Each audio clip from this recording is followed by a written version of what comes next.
Greetings, greetings. Welcome. Good morning, good afternoon, good evening, wherever you're joining us in the world. Here we are for another episode of the Metaverse Nomads podcast, where we talk about all things happening in the metaverse, and especially some of our favorite projects. I'm Jesse, also known as Witticus, and with me today I have both Ray Veezy and Fancy Cat. What's happening, guys? Hey, yeah, happy to be here. Welcome back, everyone. Episode 35. What's going on? We're getting hacked and smacked all over the place, from the Oscars to Discord bots to exchanges. It's crazy world. Yeah, and amazing how quick the memes lit up over that Oscar slap. Yeah, people are ready with folders for any circumstance. The best meme on that one I think I saw was the one where it's stomp stomp clap, we will rock you, and they show a picture of a we and then Will Smith and then we again and then Will Smith and then Chris Rock and then you. That's a good one. But yeah, it's even getting into the crypto space, so there's a lot of memery just within the crypto Twitter space, and there's some good ones out there that I didn't necessarily take to show, but look out for them. Gas fees and things like that. Yeah. I think my favorite one was this guy eating spaghetti soup, and it said Jada on his spoon. Get my wife's name out your mouth, just shouting at him. Man, that was good. Oh man, too much. So man, we've got a couple things to cover here. I mean, just as far as project development, I think things are a little bit light, but there was certainly some big news within one of the projects we follow. You want to take us into that there, Ray, since you are a resident Axie specialist? Well, yeah, I don't mind at all. And it's been a crazy week already. Feels like an eternity since the Ronin Katana DEX, or more specifically, the bridge that had the Ethereum was hacked, which had anyone able to transfer and swap their tokens back over to the EVM chain, so the main net of Ethereum. So yeah, let me just pull up my screen here, and I threw together some things. But even before we get into the Ronin situation with Sky Mavis, just this morning, around like 5 hours ago now, I saw this and went through the article briefly, but I just pulled it because there's phishing emails going out for Trezor, and there's a possible data breach that took place, and it's just been, this whole week has been rife with just hacks and people getting, and protocols being hacked or taken advantage of in some way. All of them in a different way, and then this one caught my eye before the Trezor one earlier in the week, or soon after the Ronin bridge was all the ETH was taken out of the Ronin bridge. So inverse finance for 15 million, and the manipulation was not a flash loan attack. So there's specific explanations for why all of these happened that you can look into. But also, when I was just browsing the Twitterverse right here for crypto, we have another, but a smaller one, $3 million from Ola Finance that works with Voltage, and these lending, staking, and borrowing protocols, like there's a lot of them. You might know a couple yourself, but none of these technically had bridges that I know of, but they were exploded in some way, which is unfortunate because people are losing money, and I'm not sure about the ways they'll be funded or how it'll all come together at the end. It's just that this happens very often in the space. And it's got to be a challenge too when it is actually your own platform or your own system itself is the one that's hacked. As we're with bridges are kind of like the weak link. It's the weak link between infrastructures. And so it's not the first time with bridges we'll see that, and I don't think it'll be the last time. It's kind of like the bridge is like the Brinks truck between the two vaults. Right. It's the weak link. And so I think we'll continue to see that until it's been stress tested enough by these hacks that we'll start to see, it shift in a way that makes it a little bit more difficult. Yeah, and Vitalik said it himself, like bridges are not the way. Basically, I'm just paraphrasing here. And he's been saying it for a while. There's been a lot of people who've been learning about this even in the Axie Infinity community, talking about the Ronin bridge specifically, and overall with just decentralizing more of what the project is, so that this not because this was going to happen eventually, because no one actually knew, but because it happened, it just shines the light on what is a necessity in the space going forward sooner than later, because then these things ultimately happen, and you have a big target on your head too if you have such a success and big amount of holdings anywhere and everywhere when it comes to the tokens associated. So yeah, and then we have Bored Ape Yacht Club and Doodles hack the captcha bot for Discord was hacked, and there was a lot of people who might have clicked on a link, gave some information, or had their devices compromised in some way. Again, I'm not that tech savvy to understand the ins and outs completely, but if you haven't already, you can deactivate via the settings on the bottom left of your Discord. Go to authorized apps, look for the captcha bot, and just deactivate it, and then you could even change the password for your Discord too while you're at it, just in case. So that you're not going to eventually, I don't know, maybe another app could be compromised at one point or another that you give permissions to, and then it could potentially bite you in the butt. So it's good to keep up on just not what the price is for any tokens you're invested in, but also everything else that's happening in the space that might indirectly or directly impact you. And you've also got 2FA, which is available for Discord as well. So just things that add layers of security. So what was compromised? What did they take from Bored Ape? I'm not sure. These are specific people, so not Bored Ape Yacht Club, the company, I guess, or the wallet that holds whatever the company does. It's just people who were in the Discord who gave permissions for the captcha bot that the server that you have to interface with, right, for the server to verify or your identity, so you're not a bot, right? You'll first get when joining a new server a message saying verify that you're not a bot, and that is this actual bot, Discord bot that people use, and it's one of the more known ones that are popular in many Discords. So if you didn't deactivate it or didn't know, and you happen to verify yourself, you were probably compromised in some way. Again, I'm not the expert here, but just stay safe. I brought up a tweet by Bored Ape Yacht Club, their official one, when they got attacked. It was a webhook in their Discord, and there's a lot of things in Discord that will try to get you. Like I'm looking at Web3 is going great, and it's the second most recent one. Discord is always getting compromised, so be careful what you're clicking on. Yeah. No doubt. It's amazing how many people literally invest so much time into waiting to jump on opportunities to scam people. I remember when I was in just even the Illuvium Discord, and I had my DMs open because I was trying to get some support on something, and no less than 3 different people that had their name set as Illuvium moderators, like, oh, I'm here to help you. It's like, no, you're not.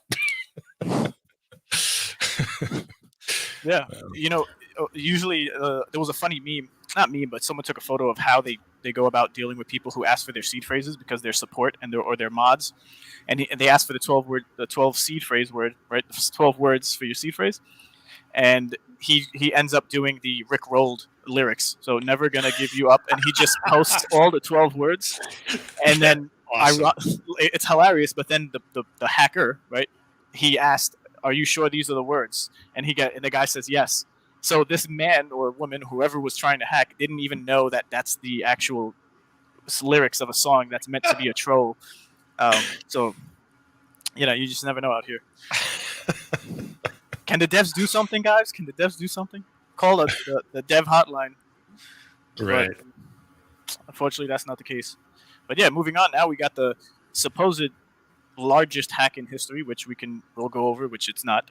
It's the second. So I know maybe that doesn't mean much, but for the history books, it's not the first.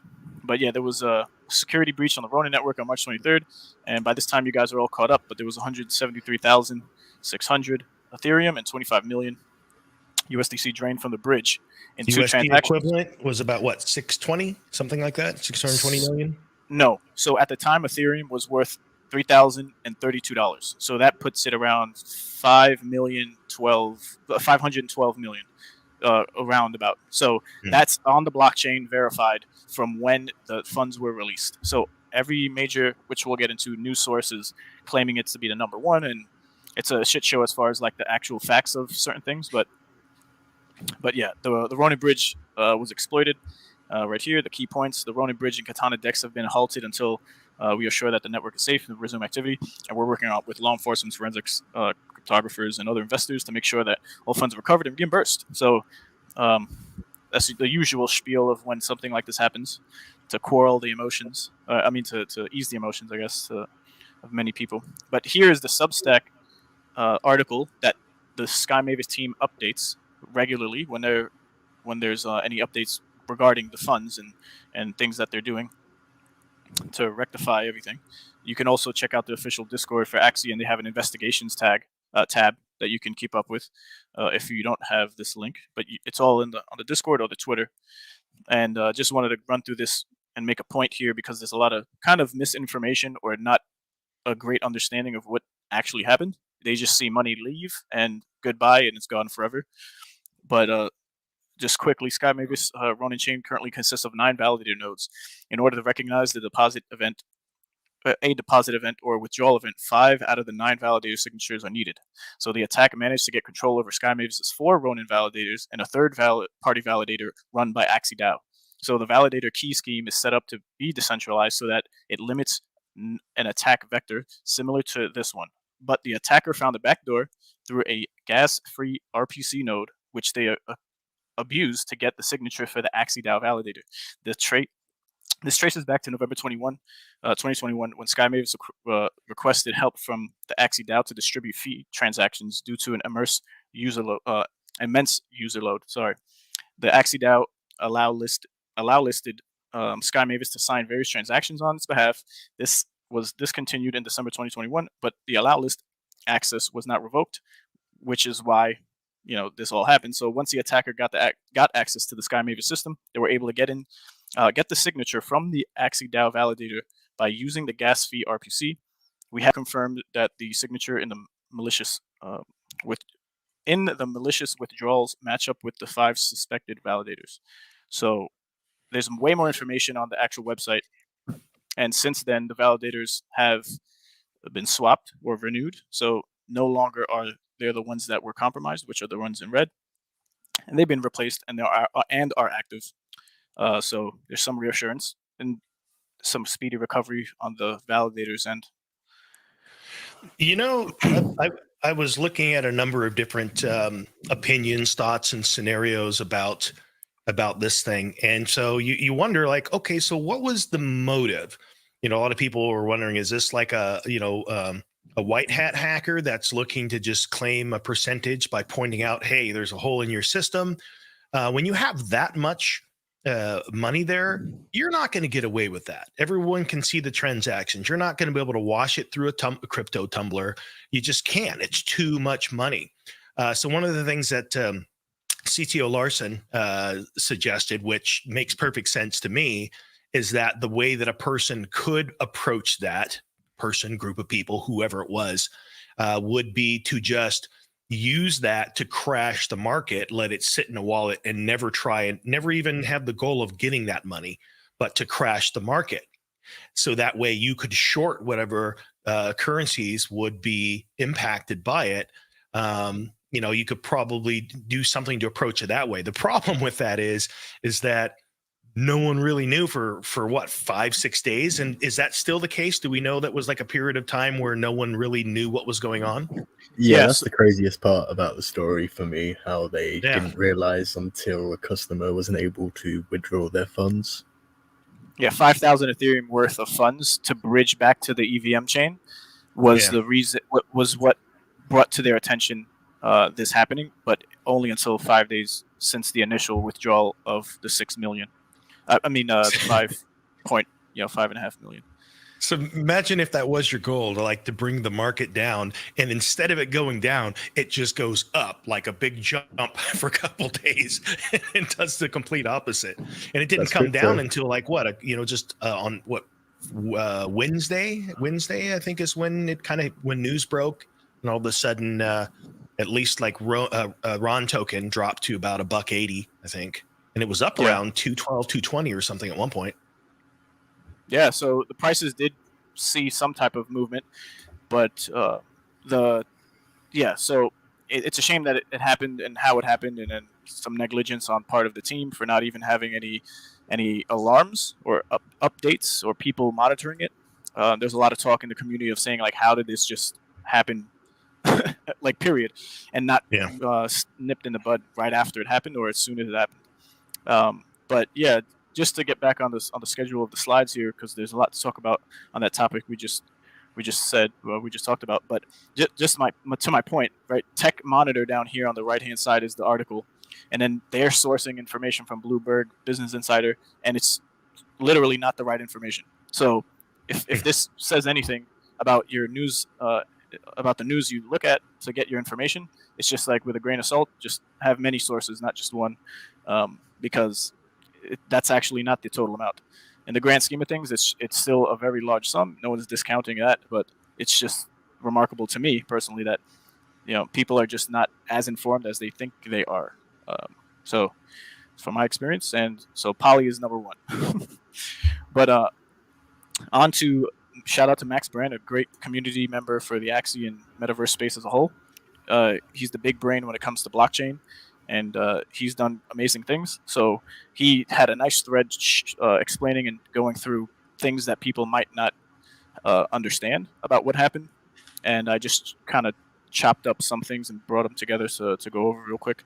So yeah, the biggest crypto hack of all time is not the case. So yeah, Ethereum was at 332, so that's the total right there and there, and not the 624 million you might be seeing everywhere. And then soon after, there was some funds transferred to KYC accounts on the major exchanges you see here, from the attacker or the hacker, and the wallet was blacklisted, and all the people got on board quick, so that's good to see. And Binance soon after, just I think it was yesterday, brought back online AXS and Small Love Potion, or no, just AXS, so you can deposit and withdraw on Ronin network. So all the while, Fancy right now will pull up something after I read here a much clearer picture of of how all the funds were moved and where they went to. But it's funny how the price didn't really move that much. There's fluctuation, but didn't. Yeah. And to your point, people were probably betting on, or whoever did this was probably betting on a huge dump, maybe to make money somewhere else, and not technically use this to get away with money anyways. Like to withdraw anything. So the map of where the money of Ronin has been moved, where it's been moved so far, and to everyone reporting that this is the biggest crypto hack. Yeah, like you said. So Fancy, if you may.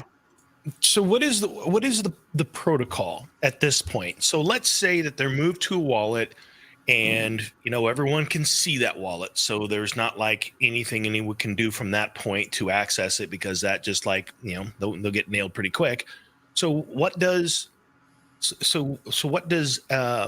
Mavis, what does Axie do now with the money sitting there? How is that restored for all of the people in the community?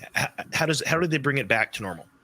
Okay, well, I don't know. A lot of conversation was talked about. I read a lot of good opinions and thoughts of what the team could do and what ultimately they'll have to do if the funds aren't brought back to the bridge from the hacker. So we know the address is blacklisted. The funds aren't going anywhere. It's everyone in the world is looking at it. So it's either going to stay in that address and not come back, and then there can be plan 2 where there's equity, right? And these aren't in any list in specific order. These are just things that could potentially happen to get the money back to the bridge, so we can keep the ball rolling.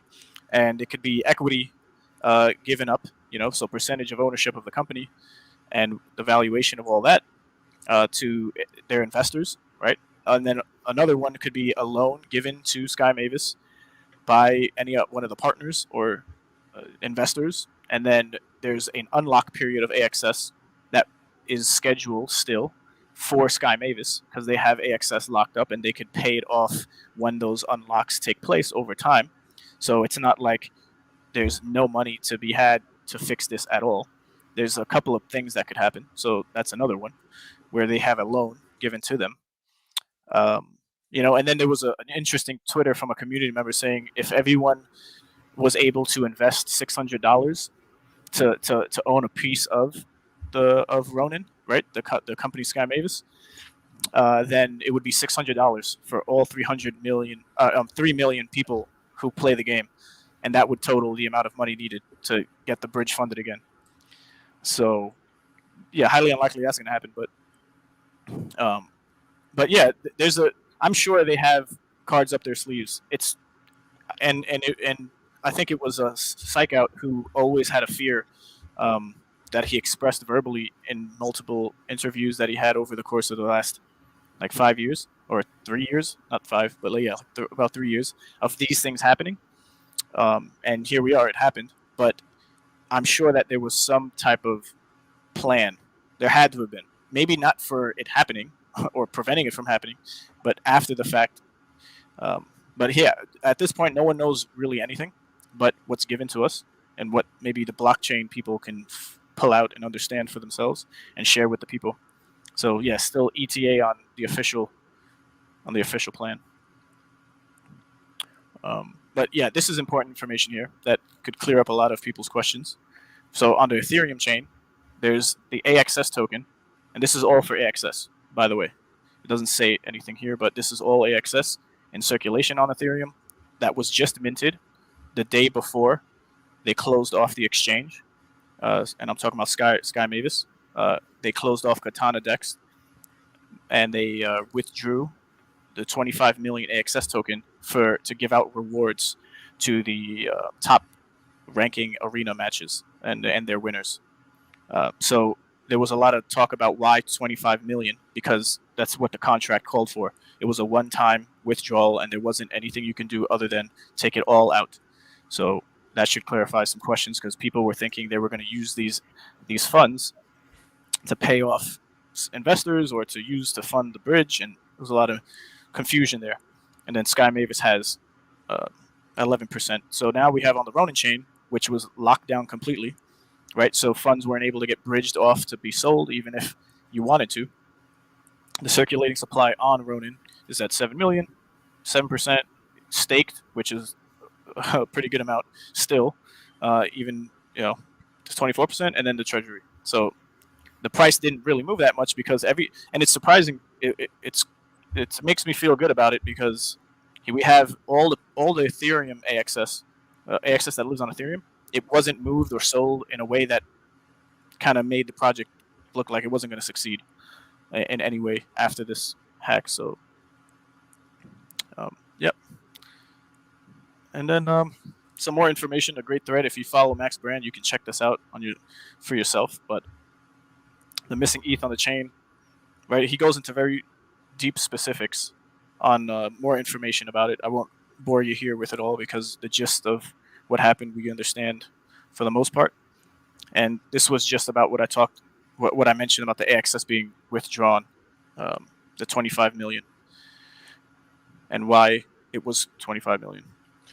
So if I kind of just summarize what I think I've heard, so I understand that the hack took place. I understand that they know what wallet it's in, and it's just sitting there at this point. They're still probably sorting out completely everything that happened, as you mentioned. Also, like, why didn't the alarms and bells go off? Why don't they have scripts in place to say, hey, here's an something, an anomaly, so that we know something is up, rather than it be 5-6 days until it actually grabs someone's attention, which just sounds bizarre. I mean, so yeah, $500 million went missing, and we didn't know for 5 or 6 days. It sounds strange, but perhaps there's just something, a mechanic within the system that allowed for that. But now, do we think it's going to be weeks, months before it's resolved? Do we think it'll be sorted out within a short period of time? And what will be the impact on the other things that Sky Mavis and as Axie is trying to accomplish? Yeah, there's definitely a shadow and a bad taste in a lot of people's mouths after this. And what they did actually was continue on, because there's departments that have different jobs in Sky Mavis when it comes to Axie Infinity, and they just went ahead and released the launch week for the new V3 game, and promising work still. and there's way more to accomplish with the company. This is just really a bump in the road, in my opinion, in the grand scheme of just where we came from and where we're going in the crypto space as a whole, especially the gaming industry. So yeah, until they come out with more specific information, there's been a lot of backlash from OGs or people who just got in for money, people who are here because they love the project. These are valid questions that the community has, and nothing specific has come from the other than what we have, which is enough information for you to understand what happened, like we just went through. Thankful for community members too, but yeah, I have a good amount in Axie Infinity myself, and across assets and then tokens. But ultimately, I'm still more or less confident that this is going to be rectified in a way that the bridge is funded. People who need to get out or don't have confidence or need to diversify will do so. And then as the game is out and everything starts moving, and more people are get onboarded because of their interest coming from having nothing and then wanting to build up some type of portfolio for themselves. Yeah, and that's a good reminder to all of us. A couple of things here. One, in this space as a whole, it is the Wild West, and you should not be putting any more out there. Again, not financial advice, but you shouldn't be putting any more into any project than you can afford to lose. You know what I mean? If it was gone tomorrow, you would not be homeless and penniless. That would be a horrible thing to do, because we just don't know. There's so many variables and unknowns and things that catch us by surprise. So there's that. And the other aspect too, at least the things that I think about for myself, which is all I'm sharing here, is things that I personally consider, is also being diversified across projects. Projects have delays, projects have difficulties, and not all projects are going to see the glory day. So it's kind of good to just remember to protect your assets, never have more into a project than you can afford to lose, and be diversified. Yeah, and that goes for projects too that are building in the space, their own projects. So Star Atlas, like we have Thor here mentioning, I wonder what Star Atlas has done to prepare for this type of hacking issues. A lot of projects that I'm a part of, invested in, and also looking at, made announcements on Discord halting their minting or postponing anything that they were doing related to this Ronin attack, because from what I know, there's a lot of people, or from what I see, there's a lot of people from the Axie community that made a good amount of money who are invested in a lot of other projects. So it's almost like the money is being spread out and coming from the top down from a lot of projects that have been around, that people made money in, that are diversifying, like you just said, Jess. Yeah, there's fresh money coming out from the traditional world. There's investors.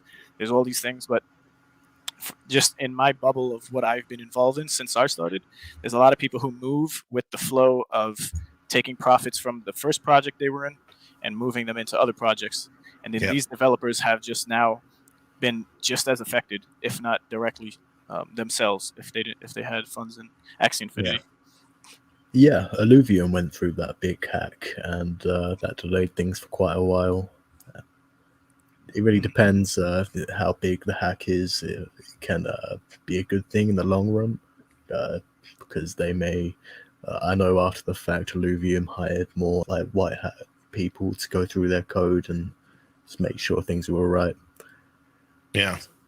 I mean, again, that's why, it is the Wild West. That's kind of how we think of the Wild West. Is the Wild West is you had lots of folks that were just lawless and looking for every opportunity to exploit anything they possibly could, from wagon trains to holding up small towns and robbing who and anyone that they could. And so it's a very similar situation here. And it's because it's such new ground and new technology, we're going to continue to see this until it's been stress tested enough to where the holes have been plugged. But this is just part of the territory. It's just how it goes in such a new world as crypto and blockchain and these types of projects are. And better to get them sorted out now, because as it becomes more ingrained part of our future with Web 3.0, we're going to, before mainstream comes over, man, can you imagine, like, if right now, if there was such a necessity that all mainstream needed to be using crypto right now, how many more hacks and stories of this stuff we would be hearing about, just because people in general don't have the savvy to be able to protect themselves. and keep their assets secure. And at this level, we're talking about, the big projects and the companies, and for all intent and purposes, crypto institution at this point, who are running into some of these challenges. And these are some of the best minds in the business, and still there's going to be holes. And the other thing it reminds me of like the early days of, this past week, Funcracker, one of the leaders of Alpha Industries, was over here, and we were chatting about it. It reminds me of back in the days of like Ultima Online. You remember the early MMORPGs where all this people would look, you'd see people just standing there hopping in a circle, and you're like, what are they doing? They think they found an exploit, and they're trying to figure out how to take advantage of it. And then small guilds or groups will find out about this exploit, and they'll either power level or do something to get some benefit from it before they plug that hole. And it's a similar thing that we're seeing in this space now. Is there's going to be lots of people looking for the exploits. They're going to find them. And but again, the good news with something like this is it was so big that there's no way that they could really benefit from it. You can't clean that kind of crypto. That's way too big. Again, even if you look at like some of the tumblers, and I forget the big one that's out there that people use a lot. You remember what it's called? Tornado. Yeah, Tornado. Yeah. If you go and look at Tornado and you look at the size of the transactions, it would literally take them nonstop weeks to try and clean that, and you'd still be able to see where it goes on the other end. It just wouldn't work. So it's fortunately, it wasn't a big loss or a small enough loss that it did get through and was gone, and there were just a few people out. It was big enough that I'm sure it'll get sorted out in a way that everyone will be happy with, and the network will be stronger. Yeah, this might attract investors that always wanted to get in, just to maybe pitch something to help to have some type of ownership too. So there's still a lot that could happen, but this isn't the end of the project, and the space. Everyone should get prepared, because this is going to continue happening, and it's not to say that just because it happens once for a project that the project is done for, but it's only a learning lesson, and then ultimately projects are better off for it in the long run, because there's not one project that can say they're ultimately protected in any way, because it's always a constant tug of war with security, and then updates, and then people hacking. So the ebbs and flows of being hacked and exploited versus ultimate security that's unhackable. It's not perfect. So it could happen again, but highly unlikely. The same way. Yeah, this is a question I want to ask you guys. Are hacks a cost of business in Web3? I think they are, but the other thing that reminds me of is something that we've seen in other industries, where other industries will have white hat contests, like, hey, here's a reward for anyone that can do this. And it's a way that platforms and systems and things in the past have gone about having a higher level of audit, because you got your basic audit, which is a good thing to have, where people can look at the quality of your code, look for holes. But then you have those that are specifically looking for exploits. And there's some people that are really good at it, even with hardware. I was watching a show just a couple weeks ago about this hardware hacker who actually provided a service for like 10% for people that totally forgot their key phrase on their hard wallet. And he's able to get in there, do a hardware hack, and figure out what it is for them, and then he gets a percentage of it. So there's some smart people out there that can do some pretty amazing things. And I would think that if I'm a business, I would be looking for ways to incentivize white hat people to stress test my system, so that I can prevent some big things like this from happening. What do you think, Ray? Yeah, I think it is a cost of doing business, and ultimately, this is the best when these things happen, because I think they'll just be happening. It's like I said, an ebb and flow of just being in the space, either when as an investor or as a creator. And I think that this is a perfect opportunity for a lot of other projects to get ahead of this and actually be more communicative with what's going on the security end, which would garner more support for themselves from the community and investors, because this is what governments and people as individuals, and also business creators, or anyone, want to know before they just put a whole bunch of money into a project: how to protect it, how to safeguard it. And Yeah. so I think other projects should start doing that. Some have already, but these big projects should really have some information that comes out, whether in an article form or just video, and it's, just to have everyone understand what they're doing specifically and how it's working on their end. But I would rather see the industry continue to lean towards personal responsibility and trying to establish protocols for proper coding rather than it go the other direction where the governments of the world see reason to now put in more regulations. See what happened? Now we have to regulate to protect the consumer. Right. So that's there's no question that that is one of the angles that they will continue to go down to put more regulation on crypto. But the only way we're going to see a true Web 3.0 is to have genuine decentralization. Yep. And big money is going to move their money wherever it's going to benefit them. So if anything's happening at the time, or they get wind, or it just happens, rest assured that the money will stay in the ecosystem longer than you might think, because there's more money to be made here than potentially anywhere else outside of the metaverse. So I just see the space growing and getting flooded with more and more money over time. Big companies, we see the articles, the headlines. So Yeah. it's just a matter of time. Government's catching up, trying to learn as much as they can, get their hands in the cookie jar. But if you're here still for the next 5 years, it's very early still. There's a whole bunch of projection of 10-year plus of the market cap overall becoming anywhere near close to gold as a whole. So Yeah. You know what I would like to, at some point, maybe it wouldn't have to be an entire show, but it would be pretty cool to have someone on that works for like an auditing company, because I'm curious, like as we move closer to, to Web3 and we see more projects in the space doing things where there's so much money invested, like what is the process? There's got to be more of these companies popping up that are doing audits, but what does that process actually look like? I don't know enough about it to really understand it, and I don't want to go in depth, but I would like to understand some high level things that are associated with how you audit these things. Totally. Yeah, we could definitely try to do that in time. Get somebody on the show for sure. But yeah, I could just hop into Axie Infinity now. I know Let's do it. It was kind of related, but they did come out with a launch week, an Origin launch week. So I'll just add my thing here again. So here we go, and then I'll just bring up the video here if you haven't seen it.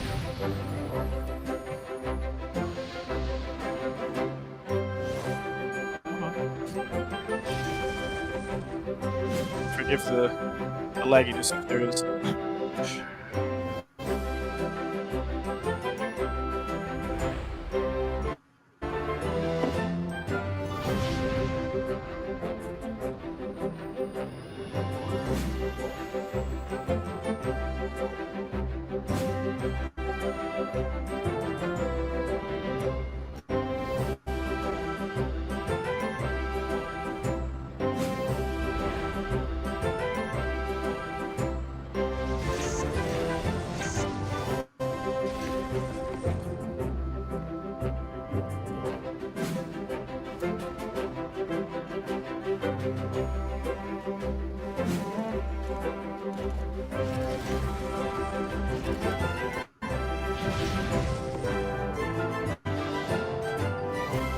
That one card looked like a spider tank.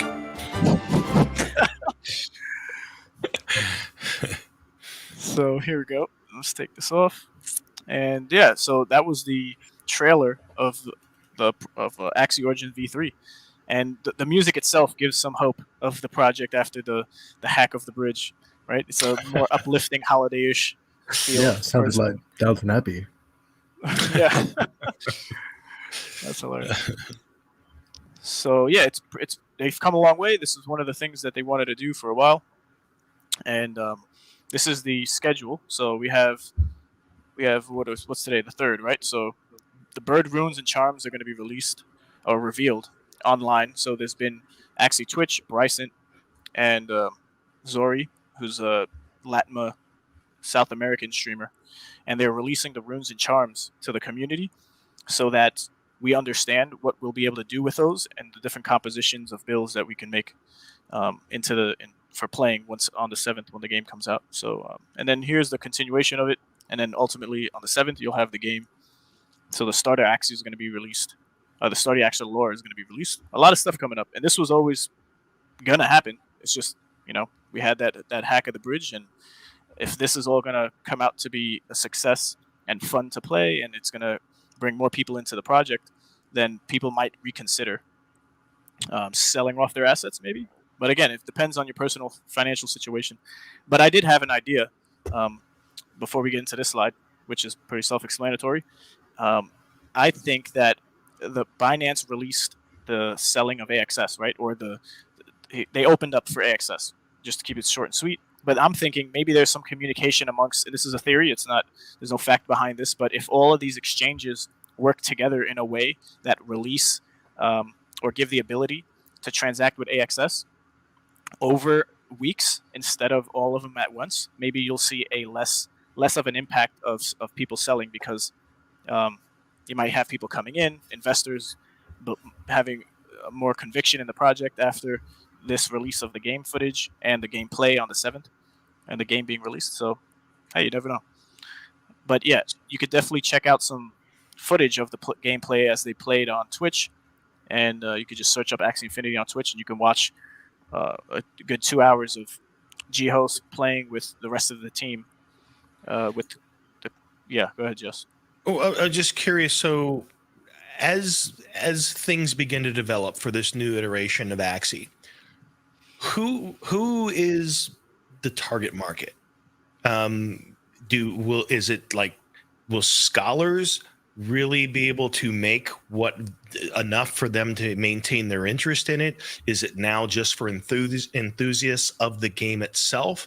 And then also another question is, I see that SLP now is back up to a price that it hasn't been to since about late February. So 5-6 weeks now. So what's causing that price increase now? What is there enthusiasm behind it? Is there a burn mechanic? Like, what is impacting that price? And who is the target market for this going forward? So the price is seeing a run up, if you want to call it that, since its lows, simply because breeding is going to be a major component to having a team that you want.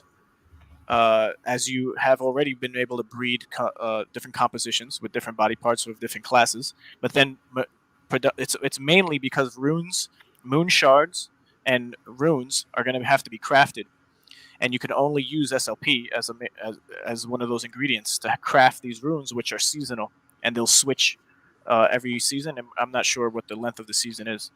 Maybe only a month, because that's how long seasons go for in the arena. Competitively. So yeah, there's going to be a lot of demand for SLP just to construct these new compositions and breed them out to then be more competitive, along with the runes and the charms that you're going to have to use SLP for. So, and basically that's it. The breeding and the charms and runes that you're going to need. So, but what was your other question? Oh, the target market, right. Mm-hmm. So I don't know exactly who the target market is. It's going to be the existing community. I don't think it's particularly scholars, right? They're not on the top of the list, unfortunately, of what Sky Mavis or Axie Infinity cares about. Right. And that's just what it is. It's everyone. Like, the target market is everyone and anyone. So they're appealing maybe specifically to gamers, right? If you want to just get to the basics of it. People who like card games are another, right? So but again, I don't know specifically, but there's going to be a lot of people who are dissolve their scholarships because of just what happened, and then how hard it might become to stay relevant in the space for the game itself. It's going to be a much faster pace, and any one composition is not going to trump another, because there's going to be so many to build out and to breed. So that's honestly what the case has been for me. I mean, I've got basically all my Axies are just sitting dormant right now, mostly because my scholars they can make more in PEG, and so that's kind of where they move to, and even that is kind of flatlined a little bit, but now it's starting to come back up. So yeah, it's interesting.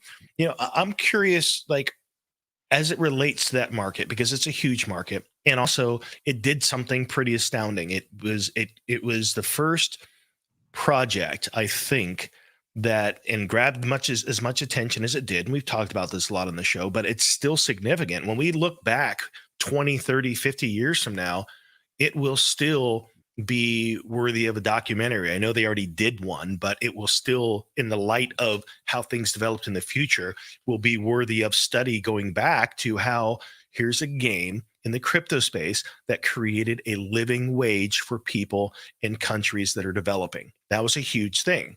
So my question is like, rather than say, oh, that was nice, we did that, we're doing something else now. It was an awesome thing that was done. So I'm just curious, like, if not this project, what project will say, look, we can do something similar. It helped a lot of people. How do we create something like that that is more sustainable? It doesn't have to be these huge peaks and valleys where it's just a runaway tokenomic, payout that isn't sustainable. But yeah, it was creating a living wage for a lot of people.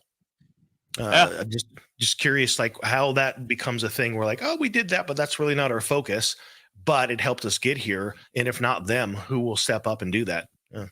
I see a lot of projects popping up that are having similar models, but with a little twist on it that might make you not understand or think it would last longer. But again, I'm not the expert on the economies of any one particular game, and I'm not creating any of these economies per se. But it might just be for those initial groups of people with that entrepreneurial mindset to get in early, to be able to facilitate scholars and have these assets to then start to have some type of income and business model around scholars. But none of these projects appeal specifically for scholars. It's just it's just something that attracts people to the project because they offer things that make it, I guess, simpler for scholars to be had.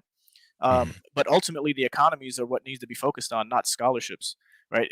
I don't know what one project and how long they're going to last, the way that we might think they're going to be for all of us to just play games and make money. You might need to be building a business at this point. Before, you might have been able to be an individual playing earlier on in the NFT gaming space and make a good amount monthly, where you can potentially quit your job. But you had to like grow with the times of where the space went and how it evolved to then officially be a gamer, right? Play Right. alongside the business you created with the scholars you have, and then create something yourself out of that. So so that's a great question, and it's to be seen yet, I think. So yeah, so after the stream, just to finish up with Axie, we had some record-breaking analytics here from G-House, and compared to any other game, I don't think anyone's reaching these numbers at all, right? That we know of in the space when it comes to streaming, concurrent views, the average, the peak, the Twitter following gain. So it's good to see that there's still interest and growth taking place, not just on part of the team with hiring people, but just with interest from new developments and releases. You know what will be helpful with numbers like this is to actually have, because I mean, again, when I see this, is like, I don't even know, like, what is a Twitch stream at its peak for an EA Sport related game? What does that look like for peak concurrent viewers? So to have something to compare would give it greater contrast, because I don't know what these mean by just looking at them unless I have something to compare them to. They look like a lot for sure, but yeah. I'm going off of what I knew when Axie wasn't on stream at all on Twitch. So I'm sure these big AAA games in the traditional world are these are minuscule numbers compared to what's happening on a daily basis with like games popular titles we know of. But in the crypto space as a whole, I look for streaming. I look for streams of people playing different games, and it's just non-existent because there's no incentive for people to stream these games unless they're trying for the long haul to be a part of the team in some way to help promote it, right? And it's just not happening in the NFT crypto gaming space. I want to bring that back up for a second, what Raw Mega was sharing here. We're still waiting for that truly fun game that you want to play for hours and, oh yeah, I can make real money too. The Holy Grail. Still hopeful someone is going to figure it out. I've been thinking a lot about that lately.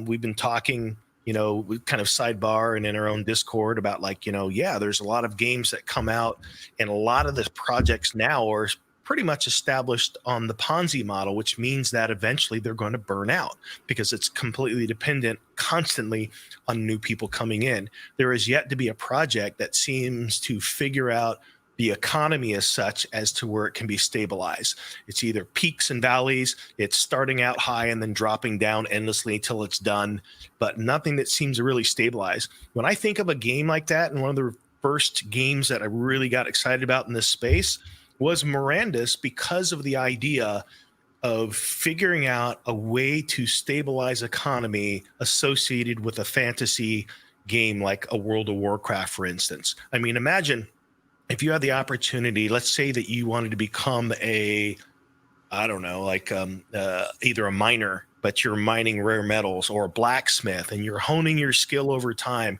or someone that's actually learning herbal lore, and then you're going out and you're gonna, start making potions, become an alchemist, and actually. Or even someone that's going out fishing and you're catching rare fish that end up being a food that gives buffs and things like that.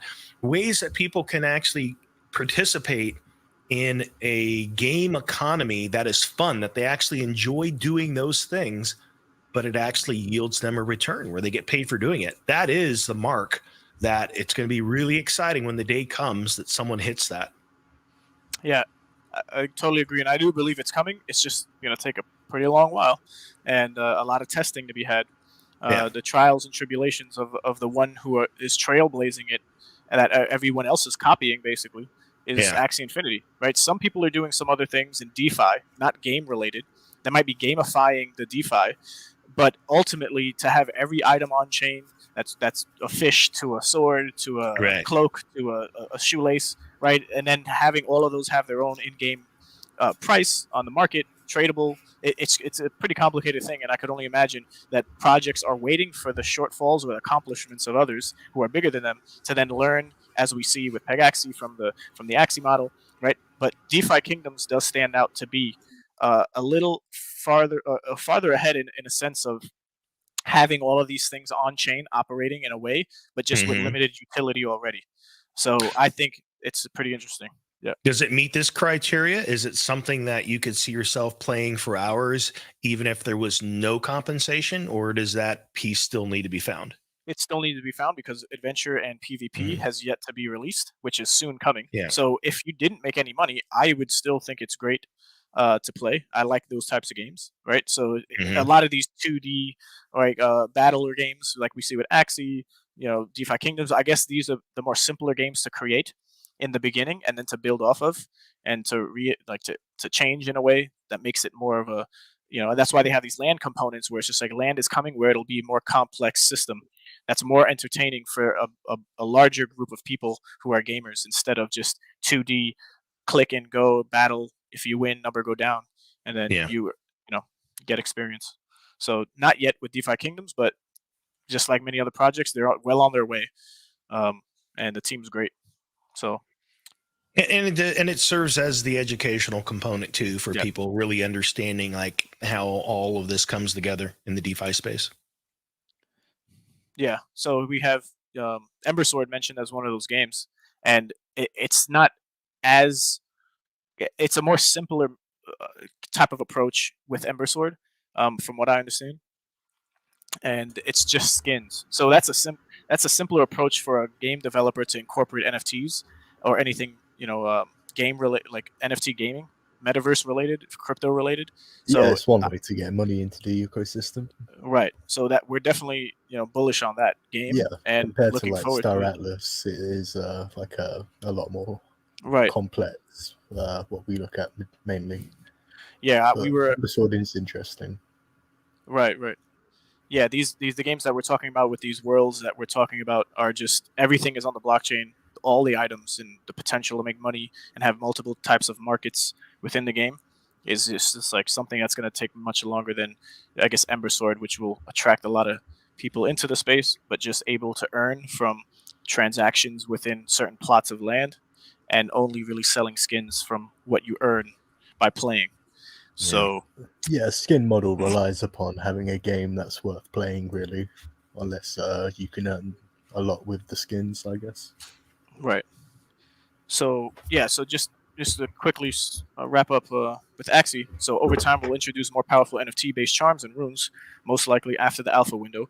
NFT-based charms and runes will require both SLP and moon shards to craft. So that's what I was talking about earlier, how there's an added sync now for SLP, which is having an effect on the price. And yeah, that was my last slide. So with Axie, there's lots to look forward to this week. On the 7th, play the game. You could play for free, and it's going to be good. I look forward to it. Yeah, thanks for the update. It's No been problem. an interesting week for sure over there. It's important to remind you guys to learn about a cold wallet if you don't understand. It's a way to secure your cryptocurrency or NFTs in a way that physically means you have to press the button for the transaction to go through. Yeah, that's the thing. There's inconveniences to it for sure, because you're like, oh man, I got to get in there and I got to do this and I got to make sure things sync up. But as I was telling Fancy Hat before the show here, it brings me incredible peace of mind, because I know that I'm not going to log on and see something emptied while I was gone, because the transaction requires this piece of hardware for anything to take place. And so while it does provide some inconveniences, and there's still some unknowns, because we don't know how games are going to interact with them in the future. But if you have things that you value, there's a lot of peace of mind to be had by having it in cold storage, and using hardware as to process your transactions. Star Atlas is in a situation where they were going to have some functionality that they were going to run into some bottlenecks as it relates to Ledger and in other wallets, because it's going to be on the wallet to be able to figure out how to interact with these transactions. But can you imagine a time where you've got gameplay and you have $100,000 asset that you're playing with, and you're trying to protect it by being on a hardware wallet? But then again, it's like this hardware wallet needs interactions to happen while you're in battle or something like that. That's going to be a challenge, how they figure that out. That's not a known yet. No one really knows how that's going to work. But in the meantime, while we're using these assets just to stake and things like that, it makes all the sense in the world that if you want to know that it's protected, learn how to use hardware wallets. Yeah. And that leads us on to our next story about how the EU Parliament voted for a Bitcoin privacy busting rule. This is from the Bitcoin magazine right here. And what's interesting is it focuses on self-hosted wallets, which is cold storage wallets like we've been talking about. It looks to scan all of the transactions as opposed to a $1,000 minimum beforehand. So yeah, it's definitely cracking down from all the angles it can. How would they do that? That's the exact question that I don't even think they know the answer to, because they're gonna be Coinbase onboarding. Isn't going to check all of the ledgers out there. They're going to check their own transactions. It'll be interesting to see how this all unfolds. That's like a government trying to put in regulations. No whispering. No whispering. We want to know what's going on. Yeah, it's pretty unsustainable on that end, where it's just like, does the government want me to keep track of everything I put into my dresser or my drawer or my closet? It's literally that type of ridiculousness, where it's just like, if I put something in my closet, they would want to know about it. Similarly to if you have any crypto and you're putting it anywhere, they want to know about it. It shouldn't be the case, because that's a definite invasion of privacy. Yep. Yeah, this is the CEO of Coinbase breaking it down. Basically, this means before you can send or receive crypto from a self-hosted wallet, Coinbase will be required to collect, store, and verify information on the other party, which is not our consumer, before the transaction is allowed. And it does seem quite inconvenient. And that $1,000 euro minimum beforehand being voted out is it sounds like in this case he's still saying that the exchange itself is the middleman. So but what if you're just doing it through DeFi means? If you're just going from DeFi wallet to wallet, and you're bypassing the exchange completely, Coinbase wouldn't have anything to do with it. Yeah, Yeah, I guess it kind of assumes you have to cash out and use these exchanges. Mm-hmm. Oh, okay. So they're saying like if you're going from your own wallet to your own Coinbase account, it wants to look at the history, perhaps. Yeah, and it wants to know who like you're interacting with if they're like from a non-hosted wallet, which is Bad, interesting. bad, bad. Yeah. Yeah, I think his like one of his points was that most of like the financial laundering or crimes are done with actual hard cash, so But these you are know kind where of that's pointless. where that's not going to work is that there's going to be more services that accept crypto payments. Hotels have been. I know a hotel in Ireland. I remember the first time I was there, like 4 or 5 years ago, and they had a big sign out front. We take Bitcoin. You know, you're going to see more places that will take Bitcoin for real estate around the world. So in those instances, you don't need to go from an exchange. You can go straight from your cold storage wallet to whoever else's wallet. So these things just can't hold up the more decentralization we have. The more we have to rely on exchanges, then it becomes a problem. Yeah, I Yeah. agree. And that's why you want to get comfortable with doing things on the decentralized exchanges. Yeah. Right. Less Custodying of all your. handholding for sure. Yeah, for sure. I mean, Yeah. I've got friends now that always hitting me up for crypto advice and want to know what I'm doing and what they should be doing, and they're so uncrypto savvy that I don't even suggest they go anywhere but Coinbase or like crypto.com because it's I don't want them to assume that risk through following me and what I do, just simply because that's you have to take personal responsibility to say I'm going to learn the things that I need to learn to protect myself in the space. And a lot of people just aren't willing to do that and they want to call tech support. Well, there's no tech support in DeFi. Someone call the devs. Do something. Yeah, so that finishes up like the metaverse news. I guess we can move on to what we have Star Atlas this week. Star Atlas. So they released the Atlas Star issue number 5, which is their newsletter, and Is Newt publishing this one? I believe so. Yeah, and the bit I've highlighted kind of explains the whole document. It's all of their recent developments and their vision, their values, achievements, and all the existing content is kind of in this document. It's really good for a new player to go through. I'm sure they'll use this document as a reference in the past to kind of catch people up, and it talks about DAX and how they'll function. A lot of the stuff we've gone through in depth in the past, and it also goes through all of the ships they've recently released. It's a lot of information. It's about an 18-minute read, and if you are not up to date on Star Atlas, then this would be a good way to check out. We'll post the link in the chat. You know, it's interesting. One of the things I was sharing with a friend this past week is that what I would love to see Star Atlas do, and again, this is just me brainstorming and theory crafting, but if it was in my court and I was part of the marketing team, I would really be devoting a lot of energy to the lore, but also I would want to create kind of anime shorts. It doesn't have to be the cinematic quality that we've seen from the trailer, but I want to see some animated stuff play out for the lore and begin using that as marketing, because that solves a lot of issues right now.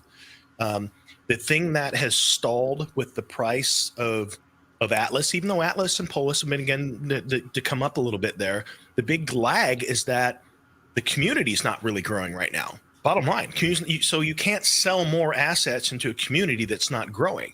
So what do you do to grow that community? You need some good marketing. Well, what kind of marketing are you going to use? Well, the marketing that's going to be effective in this game space is that you start telling some stories. So start doing some anime shorts, get a production team, use those resources. We've heard straight from Wagner that they have more resources than they can actually deploy right now. So I would be putting some of those resources towards a team that is taking the lore, and it's great that they're doing lore and story here now, but to do that in like some anime and start putting stories out there and utilize that for your marketing. That's going to bring people to the community.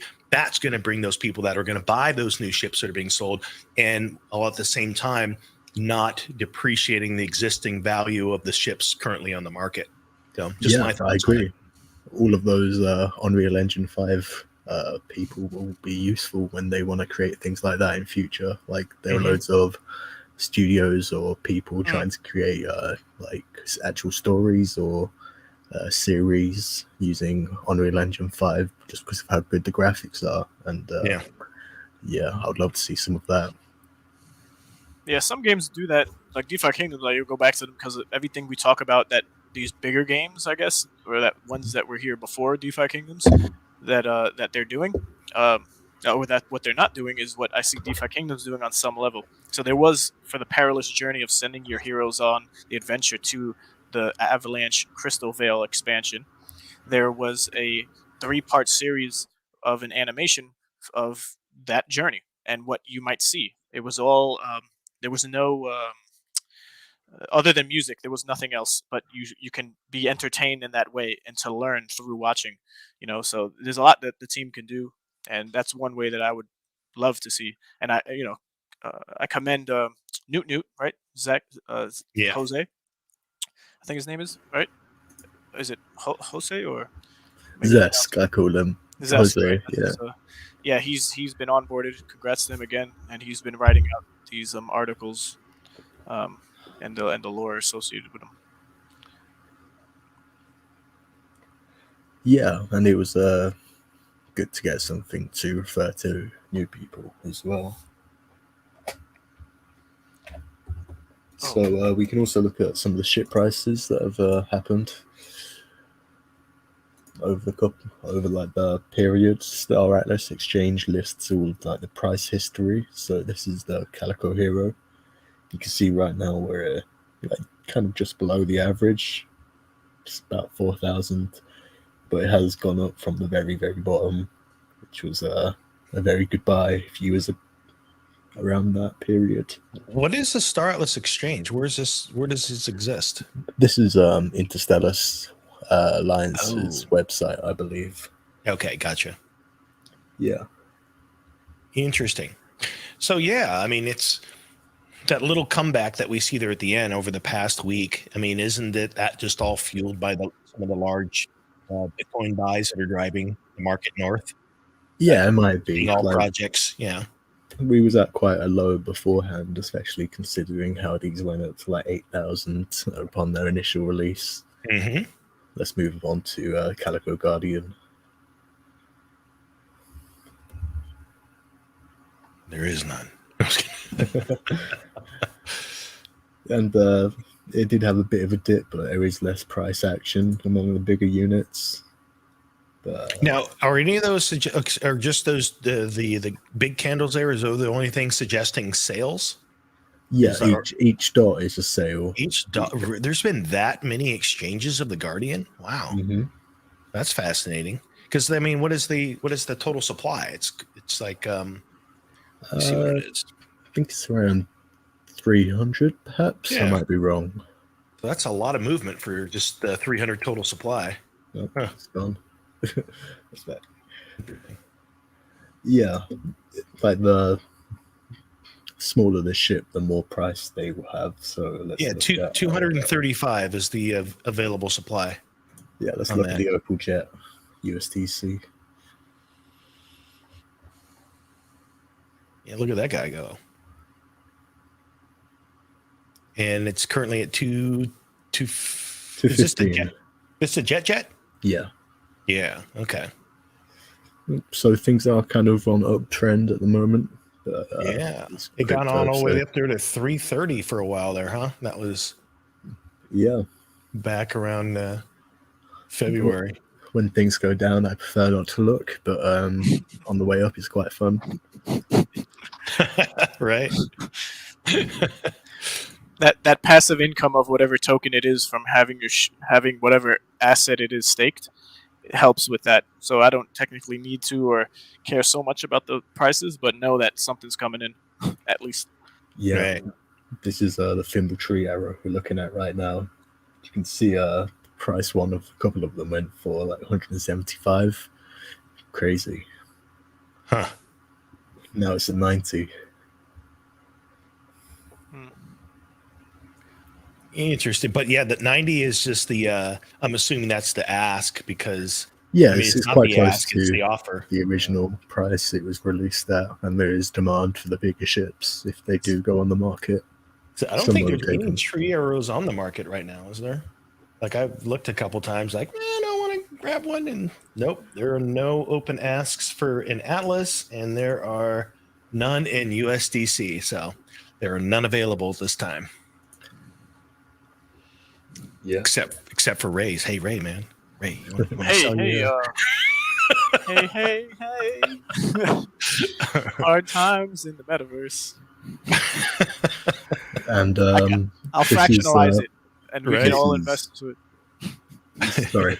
This is the roadmap report, and you can see everything they're doing here from the colors they're using. So green is done, blue is building, and that's global polish and the UV5 showroom, and everything else is on the prototyping stage below that, or discovery. So they're the priorities at the moment, and I know everyone's looking forward to it.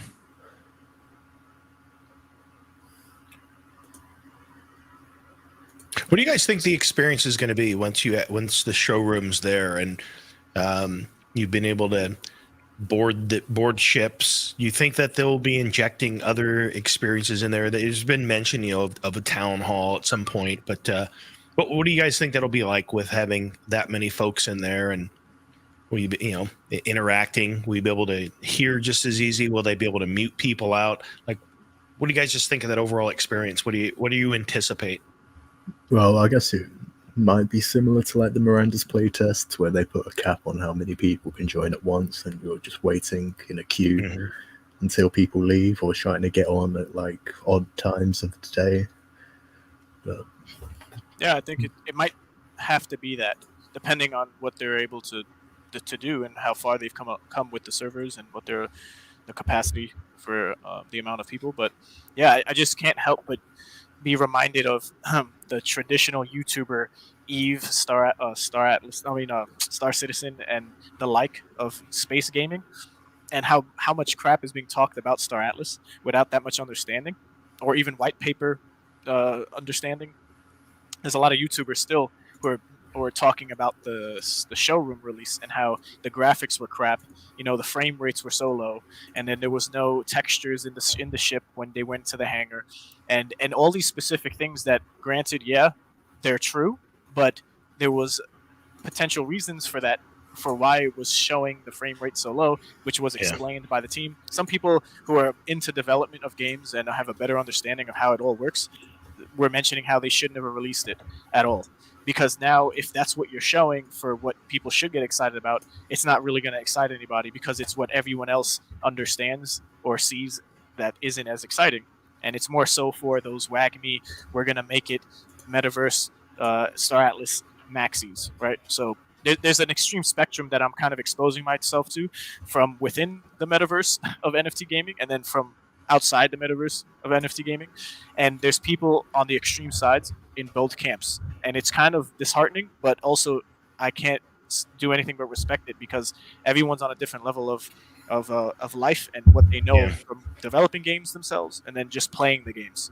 So there's going to be a lot of bitterness that's going to come from the Star Citizen community, and it's understandable. I mean, look how long they had to wait for a development cycle, and then now they're at this stage where how long is it going to be before they get more, as where technology improves, a lot of the resources. Put it this way, Star Citizen was the pioneer, and you got Star Atlas that gets to leverage that trail that was blazed by machete, by hand, all that way to figure out a lot of things.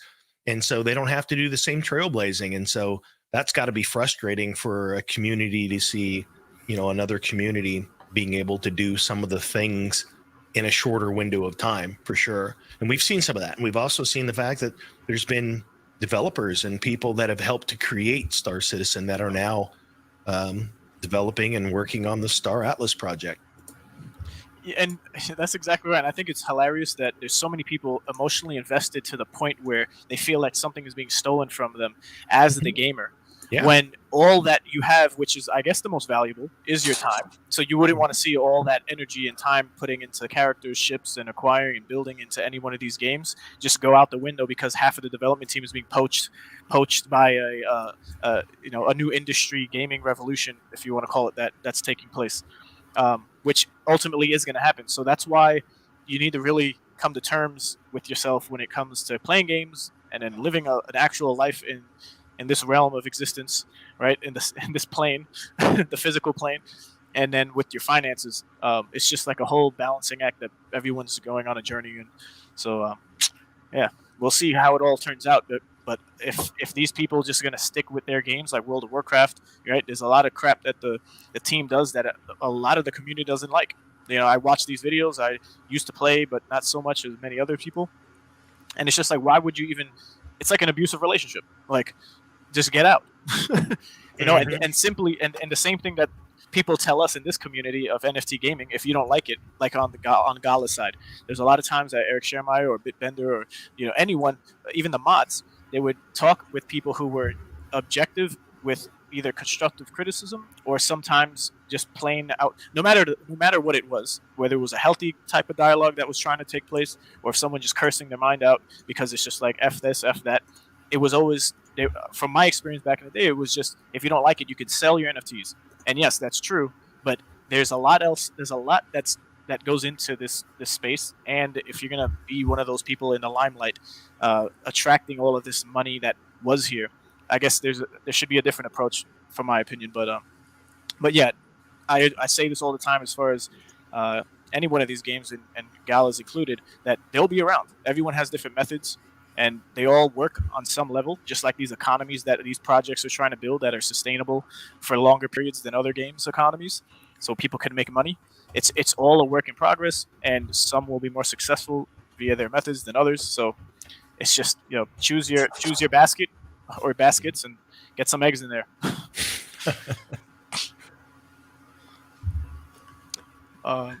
Yeah, so that was Star Atlas. I guess we can move on to Luvium now. This week, the staking V2 started and yields resumed from way back when they paused it, and people received their bonus ILV as compensation for waiting. The yields have restarted and shown their rates, and yeah, it's all quite clean. I'm happy. Yeah, it is a clean system. I think that it's beautifully designed. It looks real pro. And even their transition wasn't too hard.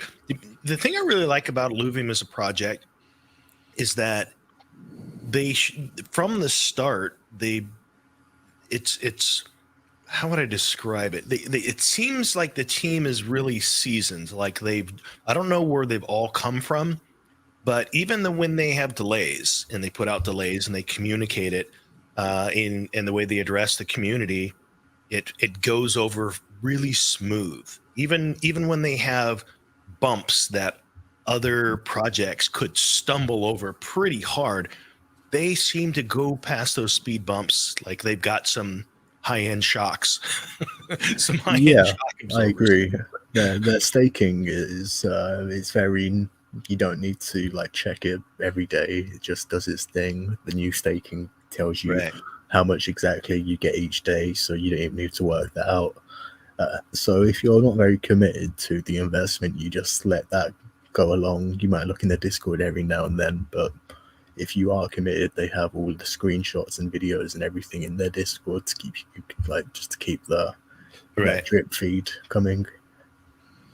Yeah, I mean, this is their overview screen that you land on when you get there. That basically, you need to look at the stake pools. Do you need to look at your rewards? Do you need to look at your vesting rewards and the stuff that's sitting there until it becomes unlocked? Shows you what their price is, overall market cap, estimated number of holders, total amount staked, ILV versus the ILV ETH pair. Their emission schedule based on epochs, how long the next epoch is, where we're at now. Just everything about it is pretty straightforward and smooth. If you get into Yeah. staking, it's going to show you kind of what the APR and the APY is for those pools. And none of the flash pools are active right now, but it's a pretty straightforward and smooth process coming over from the V1 to V2. They've also got it as such to where you have the ability to get your rewards in the SILV or the ILV. And the difference between the two, for those that don't know, is that one can be used in game rather than having to wait out a particular window of time. Yeah, it's not locked at all, so you can just claim your reward that's just ticking away and instantly use that. But otherwise, you'd have to wait for a year in like the unlock schedule. But that would just continue like cumulatively stake and increase while it's locked away as well. So it's not the worst thing in the world. Right. Yeah, I do like the emission schedule on this. Is really clean. You can see where we're at, where we're going, and where like the bottleneck is, and where people might start withdrawing. It'll be interesting to see when it starts to stabilize and what they'll do afterwards. We talked a bit about like the revenue distribution last week, and yeah, that'll be interesting to see. Just a big chunk of ILV in your inbox unlocked. Yeah. I mean, in the grand scheme of things, man, when you think about how much is actually locked up in a project that still has yet to see the light of day, yeah, that's a lot of confidence. Sure, yeah, especially after that hack. Right? Yeah. Yeah, I think Illuvium is one of those projects, like I said, are going to have success. It's going to be a definite enjoyable game to play. But depending on again the economy, that's a pretty detailed. If you go through the white papers, it shows different ways of how you'll be able to earn, and how it all plays out is yet to be seen, because everyone's waiting for something to play, and that's another thing. When games come out, you're not going to be earning right away. So with this, even with Axie Origin V3, you're just going to be playing the game. A lot of what's going to be happening over time is you playing games, and these companies introduce the ideas to see if they work or not into the game, and if they don't, there's going to be a lot of nerfs and buffs to a lot of stuff going on. So it's not going to just be a wham bam thank you ma'am type of situation. Igor, to answer your question, yeah. So at least last August, the earnings were somewhere around 600%, somewhere around there. Right now, it's about half of that. So yeah, so you are going to see lower daily earnings than you would have about a year ago. And also, I don't know what the difference is because now you actually have to choose a locking schedule, and the minimum, I think, is it 90 days or a month? I think it's a month. I think it's a month, yeah. Yeah, and I just went ahead and did 90 days because I've already had it in there for almost a year, or since last August, so about 9 months or so. And what's another 3? And plus, I probably could have gone longer. But yes, the daily is lower, but the daily is still solid at 300%. So yeah, I agree. If you put it in the ILV ETH pool, then you're doing well. Yeah, you're right here at that's what you're looking at. And then, that's if you're doing the pair. But of course, you have the impermanent loss risk that. But you know what? You kind of don't, because somehow built in their tokenomics, they seem to account for that. I've done well with this pool since August of last year, even considering all the potential for impermanent loss, just because of the way that their tokenomics work, and you have to read the white paper on that. But yeah, it's ILV, and that big drop from its all-time high might have something to do with it. If it stayed at that like 4-digit number, I can't remember exactly what. It went up to 1,800. So all-time highs around 1,800. Yeah, so you might have felt that a bit more if it stayed up there. Yeah, no doubt. Yeah, for sure. But all things considered, now it's sitting at 652. It's that's still pretty impressive for the project. Curious to see where it goes. And the other thing that's interesting about this project and all projects is that right now we're in this window of time where No matter what drew you to the project or why you got excited about it, it's in an interesting phase. It's like all of these are going to go through, caterpillar, cocoon, butterfly, back to caterpillar to cocoon to butterfly again. Like right now, they're showing the battles, but also there's going to be land. They've got open world. There's going to be where you go and hunt your alluvials. And so it's interesting to see like all of these projects, Star Atlas right now, where they're in the phase where they're, you can do ship staking, but there's, eventually going to be different types of ship missions. But then eventually they're trying to build out the infrastructure for the metaverse at a Star Atlas. So you're seeing these projects kind of jockey for position and figure like, what can we do to demonstrate value to our community while we're trying to build out the bigger picture? Axie's no exception. All of them are doing this. It's like, what can we do? Can we develop in the short term to give some real value that keeps the attention of our audience while we're trying to build out the big picture? And so we're seeing all of the different variations of each project trying to do their own spin on that. Yeah, and how much they give back to their existing community while trying to expand. That's a big question. Yeah, it's going to be the Wild West all over again in different stages. Mm-hmm. So prepare yourselves.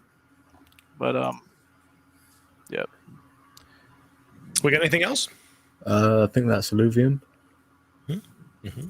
Yeah, so I guess what I'll do here.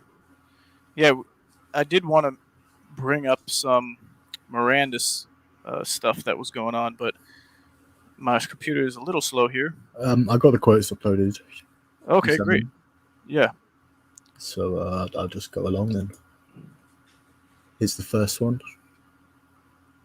Yeah, so we have in the Miranda's Discord, shout out to Observer in our Rome server, our guild Rome. And so McCarthy has been coming into the chat, talking it up with the community, asking questions, and getting some theory crafting going, which is also always good to see. I think I mentioned this last week or a week before that. But yeah, there's a lot of interesting things that are being talked about, and I just wanted to touch base with Miranda's because I think it's still a promising game. The mind behind it is not Eric Schermeyer. He's more of the macro company running of things, so you might not agree with what the whole company is doing from the head down, but McCarthy is in his own lane here, and he's best at what he does. So there's a little shout out to McCarthy. But yeah, on the 29th here, it was McCarthy was mentioning how there's always a good contingent of deeds and buildings which are being placed, and we try to account for that. So for buildings, we want to make sure that they are managed well and kept up. It would suck if there was a bunch of deed buildings with nothing in them. So what do you guys think? And this is him conversating with other people. I just took his quote. He's like, what do you think about the idea of building buildings, a building owner having to touch, quote unquote, a building every 3 days? They have to craft or even just move something around a chest, but they must visit their building every 3 days, or that plot becomes available for other building owners. No, not a chance. Won't work. Horrible idea. And the reason it doesn't work is that the existing model is that you're a deed owner. You own a deed, and therefore it's between you and the person that has the building that they're placing in your deed. You work out some arrangement with them. So that means that, hey, for the next 6 months or 3 months or however long, I'm going to rent you this plot for your building. The person's paying for it. It doesn't matter if they go on vacation the whole time. That is something they already paid for. So therefore, it should be able to do what they do with it. The only other way that could make sense, or you could make it work, is if you were able to provide enough other people limited access to use your forge. Let's say that if it was a blacksmith, then that potentially could work. But to try and put something on it to where all of a sudden, you've got an emergency in real life and you're gone for 3 days and you come back and your building's gone, that makes no sense at all. It can't work. And that is not a part of a real economy anyway. That doesn't happen in the real world. So why would it happen in an economy that you're trying to emulate real world economics? Yeah, I think it's quite an interesting question he's asking, like in general about this. Like, how can you get somebody who's like financially invested in a project to like come back and engage with it? Like, I think 1 day is definitely too short. 3 days seems about right, I guess. But yeah, I do like the way Star Atlas did it, where you have to pay tax, and that's the factor that matters. If you can't pay your tax, you lose it. Right. But if you have just a hoard of resources there, you can just AFK and nothing will matter. Like, it doesn't matter. But that also should be up to the deed owner. Imagine this. So let's say you got a village of the Viscount, okay, and you've got plots that you're renting out. That's your village. You're the mayor. It's your responsibility to make sure that place runs and it's built and people are there and they're doing things. So perhaps what you want to do is charge enough rent, and there's going to be a lot of rent being charged here because we already know there's a lot more buildings than there are plots to put them on. So that already is going to create a significant amount of competition. So therefore, if I have a building and I'm paying for it, I'm definitely going to want to be getting something from it. And people will be utilizing them. A perfect example of that is when Star Atlas was suggesting that they were overwhelmingly surprised of the number of people that were actually staking their ships. They didn't expect it to be near 100%. It's like, what? You didn't expect a person who spent thousands of dollars on a ship to actually stake it and utilize, score? Of course they're going to. So I think the same thing's going to happen. If a person pays a landowner, a deed owner, to be able to utilize that plot, they're going to make use of it. Otherwise, they're just wasting their money. But also, there should be some things that you should be able to automate. Maybe that engages NPCs to where you're able to hire an NPC to operate your store in your absence, or you're able to bring people in from your guild. There's got to be some other mechanism rather than, hey, you're not in your shop for 3 days, your building gets rooted up and it's gone. That just doesn't make any sense to me. Yeah, your NFT gets burned. It's in Right. it's in the deep space zone. It goes to the ether. But yeah, so I can see ways of the team. Good point, Punjab. Maybe the phone app that they were talking about from the helicopter view down of where you might be able to place things before you actually have a 3D version of it could help with that. But these are solutions that are being created to deal with if this is the reality where there's a timer and you'd have to come in, where it kind of shouldn't be only that, where I could get a scholar. I could just never join and play the game and just give that responsibility role of coming in every day to just a scholar who's going to manage whatever deed I have. Yeah. I'll tell you another reason that the 3-day model is not the right mechanic. So let's say that a person does that. That just means I literally have to go around and move something out of a chest every 3 days. That doesn't make a building lived in. It doesn't make it an experience for someone visiting that building. If a person's there just to move an item in a chest every 3 days, it's still just as vacant. So I think the goal overall, what they're trying to accomplish, is to have a thriving town. So when you walk in there, you walk in a shop, it looks like there's stuff going on, there's commerce. That's the goal. So if that's the goal, then you have to figure out how you do that. Do you do it with NPCs? Do you do it by creating a structure for your buildings where you can make money as a building owner? I pay my rent, but I can also lease out places within my building so that other merchants who don't own a building can make use of my building and I get a percentage of it. So if you can figure out things like that, then there's going to be more activity happening within that building. Yeah. And that's the goal. It's not just to have someone move an item every 3 days. Right. And I have a couple other slides that Fancy's going to run through here. So the next one is, and I did this intentionally where I just sent them into, or I guess he brought them up. We could have had them all on the screen, but it's good to get our take on it because there's an ongoing conversation in the channel itself. So to our points that we were making, it's best if the rule applies to everyone. If the rent is if you rent a building from someone and place it, the renter would have to touch the building. So now it's like hot potato as far as the responsibility, and maybe not to our point, but this is just another angle of what was being theory crafted, because someone asked, will this work for building renters, right? So if you're renting your building, then it would be their responsibility to touch, right? So again, this is all being theory crafted in live time during that day of conversation on the 29th of March. Here's a mechanic I think would be cool. So I have a blacksmith and I don't have a land deed, but I pay rent for this plot of land for my blacksmith. And depending upon the size, if it's a 5x5, it really only has like the one little small area. But as a building owner, I could potentially rent out my blacksmith to other people. So, in other words, I've got a couple of blacksmiths that don't have their own blacksmith, but they want to use a smithy. So, I've got, I can sublet my place to them during certain hours, certain times.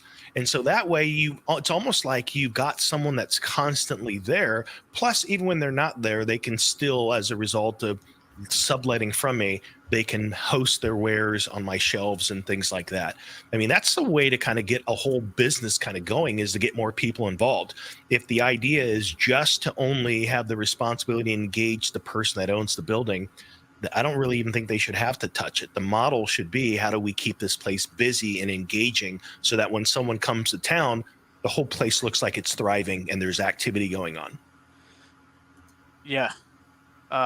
Yeah, so it's gonna be and it blows my mind too. I think about the future and how long this is gonna take to actually be successful in a way that's gonna not get shut down, to get updated, or to. There's gonna be so many iterations of all of these things. So it's so early. It's so early that the fact that these conversations are even being had means a lot, in the sense that there's not much on the economy side of how it's all going to work. But that's just my opinion here. And then, yeah, so on to the next one. Ships. So these are not Star Atlas ships. These are actual sailing ships Boats. on the high seas, boats, right? And boats do function a bit like buildings, and we're going to take up room. And we're going to take up room at the docks. Maybe a touch makes sense there as well. So gotta run, guys. Yeah, that's when he finished up that conversation on the 29th. So does that mean that you can go to a ship and buy goods?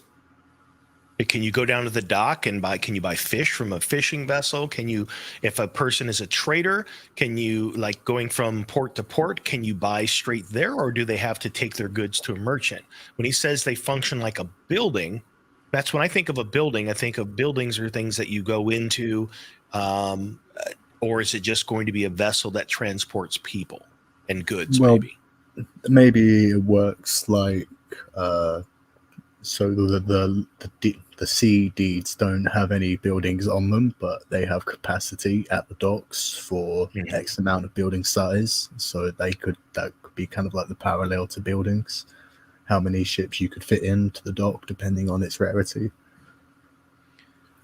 Yeah, and I'm sure they'll have storage where you can just get in. Maybe you could sleep there. Highly doubt it, because it seems like from the top down they want to control where and what happens a lot of the times. So it makes sense with what they originally said and released. So but that's also an interesting thing. So imagine, so you have these different sizes of ports, and the only thing that comes to mind is like why you would spend so much more for one over another is not only for the capacity of number of ships that it can hold, but perhaps it's also going to have some plots. And so that's where it becomes a sea deed rather than a land deed. So if it does have those plots, even if I had a small one, what would I want there? I would want a merchant, I would want an inn, and I'd want a tavern. And if you had those things, imagine a person that's just going from port to port. They get on a ship, they travel from here. They don't even have to venture far to a town if they can get the basics from just a couple of small things. And storage, that's another good one. Storage for sure. You go on an expedition somewhere, you come back, you offload stuff right there at the port. You're not having to waste travel time and game time going somewhere else inland if you could just quickly offload it. Yeah. Yeah, like Punjab said, it could be for road vendors, right? So we'll see how it all plays out as we go. But yeah, there's another one here. So has it been said there won't be enough plots? It's been said that there won't be enough plots by an individual, and then ultimately there will be more places to place deeds than deeds in existence. So yeah, I guess to me, right off the bat, it makes sense, because if you wanted to uproot where you originally placed your deed, depending on how all that's going to work, it takes time to build. Do you have to have people building wherever you're going to place your deed next? Does it just pop up on the map? Yeah, you wouldn't want a finite amount of plots or the equal amount, because then everything is just fixed in that way.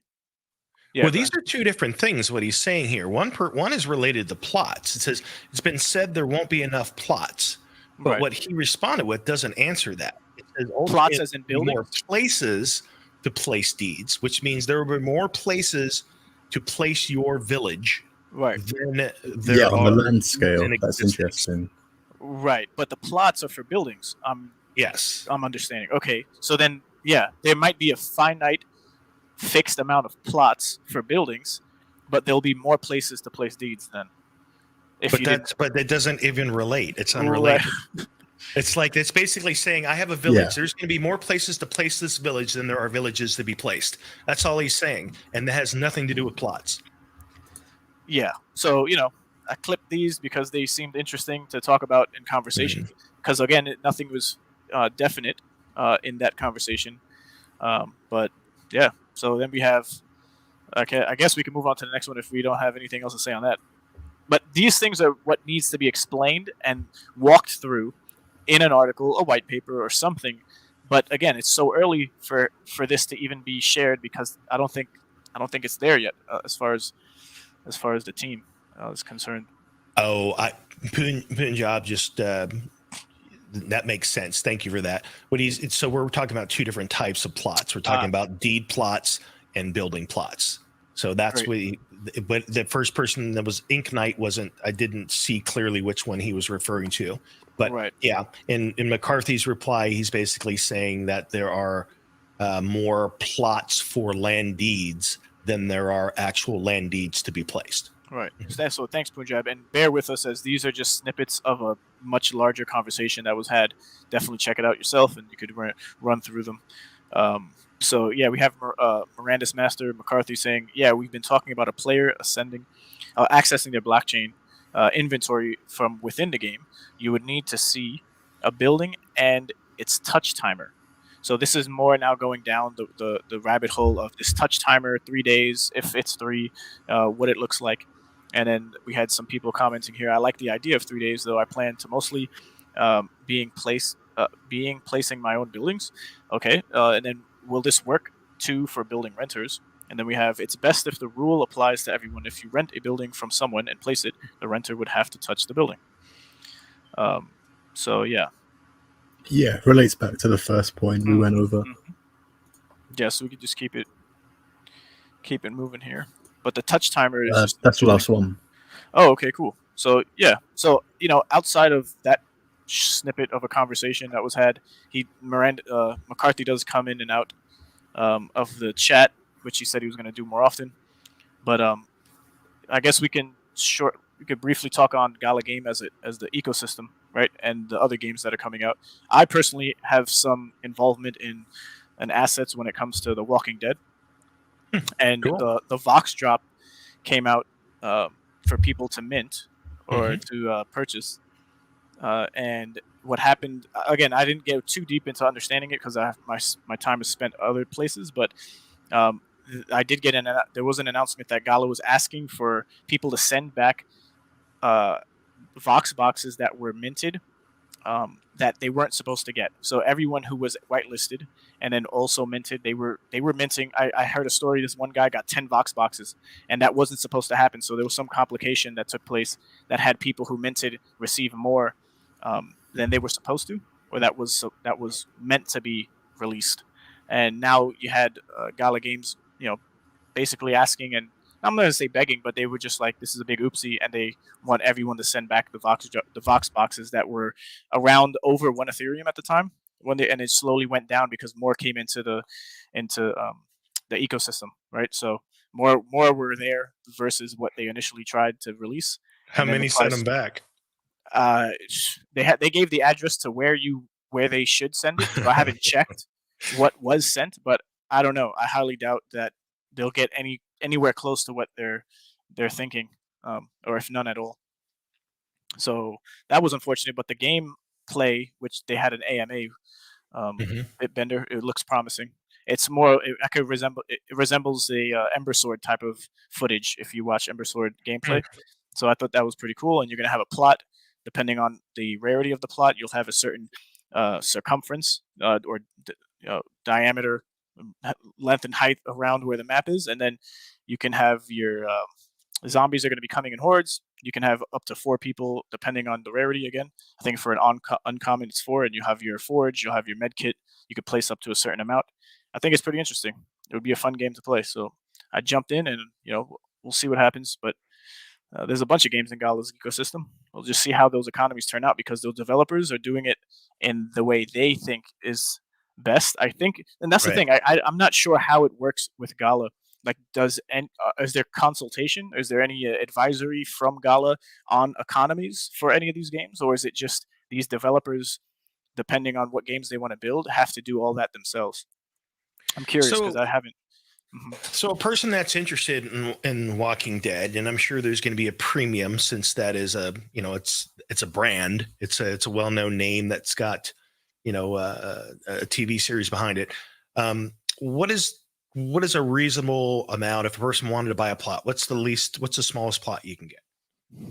Well, on OpenSea, I'm not sure if they're available still on the market of Gala Store, but I think on OpenSea, a common plot, I think it's running for 0.2 Ethereum. Last I checked. But with that, you would need a med kit. Yeah, it's not bad, and it's a fairly large sized, like Raw Mega is mentioning here in the chat. It's a fairly large area where if you had something built on top of it, you can venture out and go to the other side of that plot, which is connected to other people's plots that they own. So yeah, if you wanted to test it out, I guess that would be the best route to take. But if you don't have a I guess a crafting, or like a crafting table for forge for weapons and whatnot, then I don't know how that's going to work. Because they were mentioning how via the AMA that your weapons are going to degrade over time from using them, and then you're going to have to pay in some way on the blockchain to craft something new. So I think if you just have a plot, it's not gonna. I don't know. That's the thing. It's just nothing is really clear on any one of these games, because there's no documentation that I'm reading or listening to that goes into the nitty gritties of what's going on. It's just all big ideas.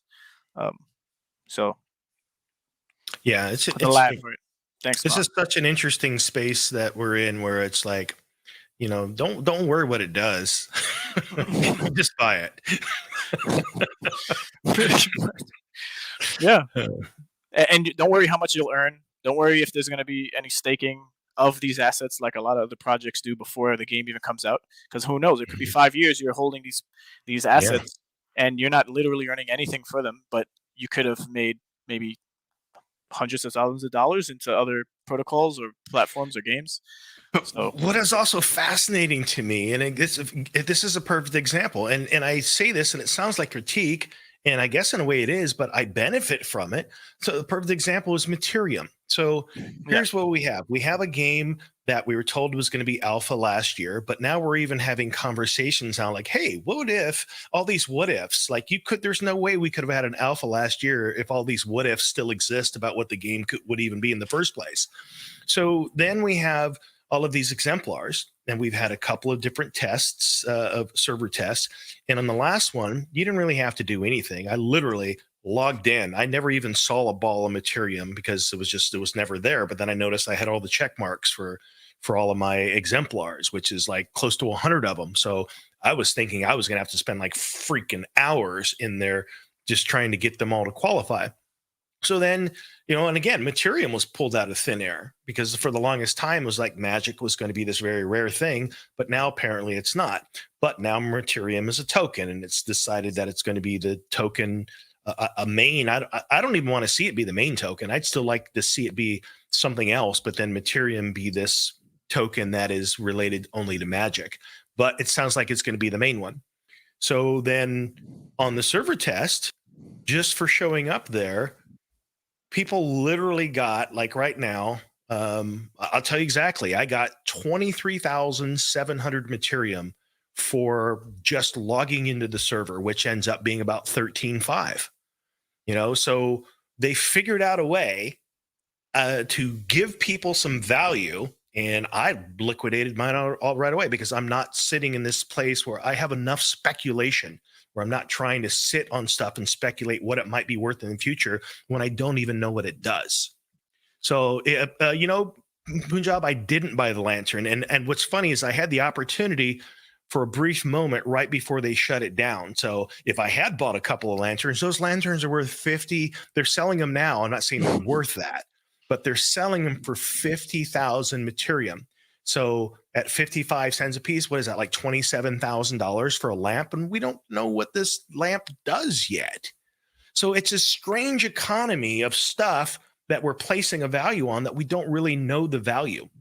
So for me, it's a strange thing to see a company kind of guess along the way, but then make their community happy by, hey guys, like in my case, here's 13.5, here's 14 grand.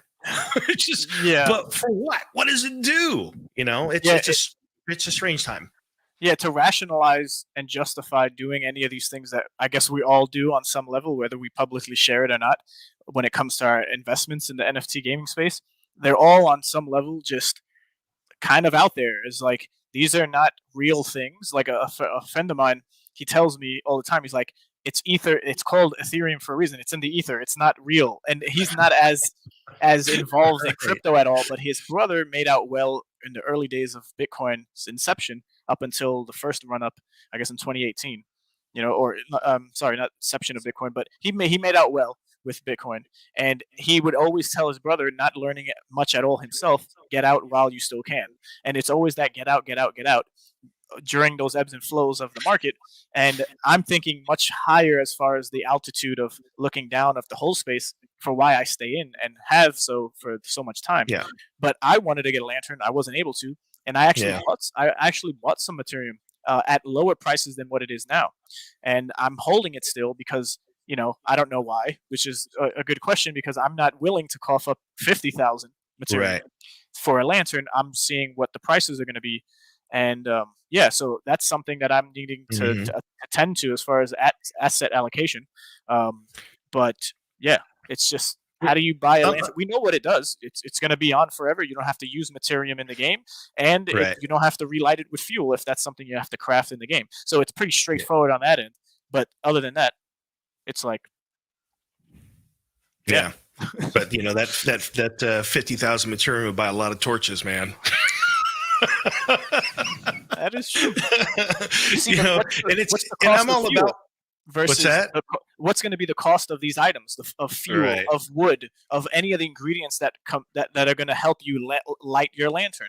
Because if that's the case, the lantern will degrade, but you'll need more. But if you have a whole bunch of Materium that you hold on to until the game starts, where you can spend it to either, if it's going to be used as the currency. And that's the thing, we're just ifing and shitting and coulding and maybeing, and it's just like, it's too much of that for me to just say, yeah, I want it. The collector and investor of me in NFT games wants it, but then it's just like, we have Star Atlas. You can start compounding and earning so much more in Star Atlas if that's the only other game you're in, versus Miranda's with Gala Games. And my model, and again, this is just mine, and don't even listen to me, because honestly, I don't know what the heck I'm doing. But my model is that I will generally, from the stuff that I've already in projects wise, like I've got enough stuff in Gala Games, in Miranda's, and Nodes. I've got enough stuff in Star Atlas at this time. I've got enough stuff in different projects. So what I get from those, I tend to take and put into something else. And then there's a saying, the only returns you make are the ones you take. If you just keep putting it back in, you have no idea. This is the Wild West. You don't know what these projects are going to do. So I tend to use mine to diversify when there's the opportunity. So. Yeah, I've done that exact thing for why it didn't hurt me as much when 600 million was taken from the bridge of Ronin, the Ronin exchange with Axie Infinity's game on it. And so if it all went to crap tomorrow, as far as just Ronin and Axie Infinity altogether, I've done what you just said. Which you did suggest is financial advice, Jesse. I'm just going to point that out there. That is financial advice. Whether you take it or not, that's on you. But whoever's watching. But yeah, if it wasn't for DeFi Kingdom, Star Atlas, Genopets, even if it's just the tokens, not even the assets in the games.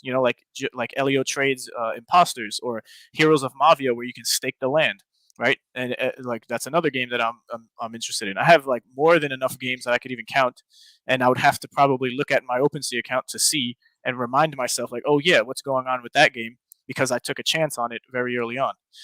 So I'm up to here, up to my nose here, my forehead with NFT games.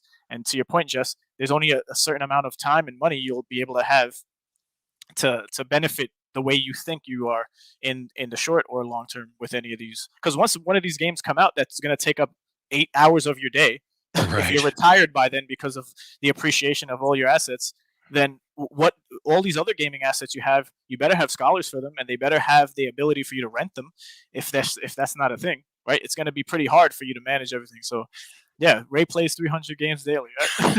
That's the Spartan way for Rome. You have to have 300 games. Batman.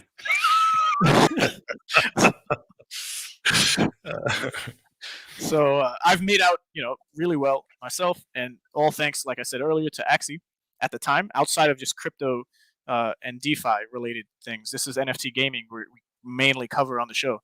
So I would say I'm seasoned in many areas of the space, and as far as diversification of games and assets and tokens, the like, that are staking or or occurring, appreciating, or I'm not a day trader, but you have to become more realistic as time goes on with what you're investing in, and really understand the whole space as it goes, and not just stay in one server in one project.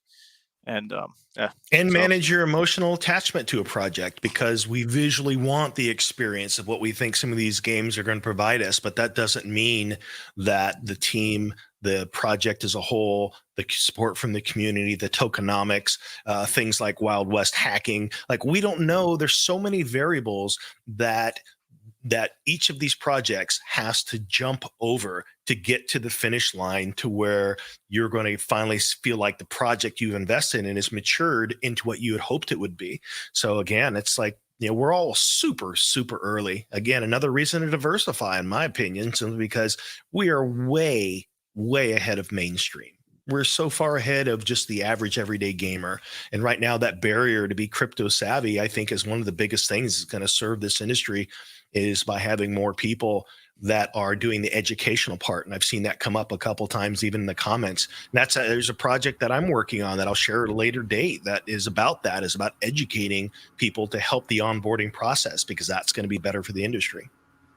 Yeah, for sure. Yeah. And I guess I could just touch on this point too, based off the topic we're on. It's just, if you'll only go so far by yourself with what you have, until you're probably going to need to build a company to then reap more rewards and be more of a person who could hedge against anything that's going to happen if you were just a single investor with your own funds, right? So you see a lot of people building new projects all the time. There's just like a growth spur in everything, every aspect of the crypto space. There's a whole bunch of building going on, new projects popping up, and it's just like it's all for your attention. It's all a fight for your attention and your money. So choose wisely and just let your emotions not get the best of you, because I'm sure we all could share a story that we got screwed on at one point or another. But I don't know if there's any other projects we're talking about here tonight. No, that was everything we have. Yeah, thanks for watching, everyone. It was a fun episode to be part of.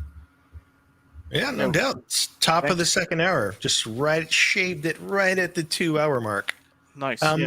Yeah, for those of you that join us here regularly, I would love to, at some point, maybe in the future, part of our show where we kind of take a poll of just some of the things, the projects that you guys are into, and some of the things that you think about in this space as it relates to Web3 and where all of this is going. You guys have been here right with us, many of you, since the start. So would love to hear some of the things that you guys are into, rather than us just sharing a lot of the projects that we focus on here. For me, I know I'm really, truly interested in what Web3 and what the metaverse is going to do as a whole, because I kind of see it as this playground for us to kind of, for humanity to kind of figure out what it wants to do, even in the real world next. There's a lot of things we'll be able to do in this sandbox that is the metaverse. So I'm curious to hear from you guys about projects you're into. So be sure to let us know, and we'll probably do some type of a poll on one of the upcoming shows. But with that, got any final words, Ray? Yeah, just keep your eye out with what we're doing too. Join our Discord, like, subscribe our socials. You can follow us. There's going to be ups and downs in every one of these guilds as far as activity, depending on what the projects release. So bear with us. We thank every one of you who are on board with Rome and doing your thing and have helped us get to the point that we're at now. So stay tuned. We're wanting to build just as much and to succeed in the space as any one of you.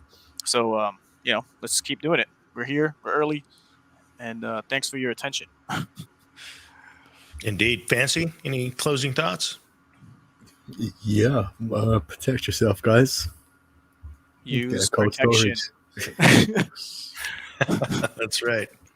Crypto condoms, pass them out. Cheers, guys. We'll see you same time next week. Cheers. Later, guys. Atlas Miner, you were born to push the block in search of ore. Now it's time that you are gone, so farewell, Atlas Miner. And farewell, Mud and ONI too. Who's the sector same to you? The pirate bastards ran him through, so farewell, Atlas Miner.